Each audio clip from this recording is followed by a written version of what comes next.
ایک مسلمان کا جو عقیدہ ہونا چاہیے اللہ رب العالمین پر ایمان لانے کا، کہ وہ حی ہے، وہ قیوم ہے، وہ علیم ہے، وہ حکیم ہے، وہ سمیع ہے، وہ بصیر ہے، وہ غنی ہے، وہ قدیر ہے، وہ ازلی ہے، وہ ابدی ہے، وہ وحدہ لا شریک ہے۔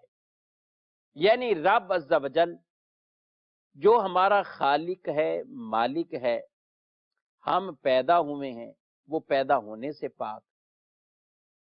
رب تعالی نہ کسی کی اولاد ہے، نہ اس سے کوئی اولادیں ہیں، وہ اللہ ایک ہے، وہ بے نیاز ہے، وہ سمیع ہے، ہر چھوٹی سی چھوٹی آواز کو، پست سے پست آواز کو وہ سنتا ہے، وہ بصیر ہے کہ ہر چھوٹے سے چھوٹے ذرے کو وہ دیکھتا ہے۔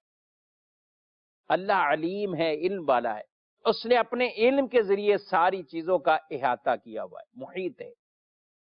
رب تعالی قادر ہے، رب تعالی قادر مطلق ہے، وہ جو چاہے وہ کرتا ہے، فعال لما یرید اللہ کی شان ہے۔ ان اللہ علی کل شیء قدیر، رب کی شان ہے، وہ ہر شے پر قدرت رکھتا ہے، وہ جو ارادہ کرتا ہے اس کو وہ کر گزرتا ہے۔ رب تعالی کن فیکون، کن فرمائے اور وہ چیز ایسے ہی معاملہ وہ ہو جاتا ہے۔ تو ایک بندے کا اللہ کی توحید اور رب عز و جل کے حوالے سے یہ عقیدہ نظریہ ہونا یہ ضروری ہے۔ تو ہر مسلمان کا یہ عقیدہ اور نظریہ یہ ہونا ضروری ہے اللہ عز و جل کی توحید کے بارے میں۔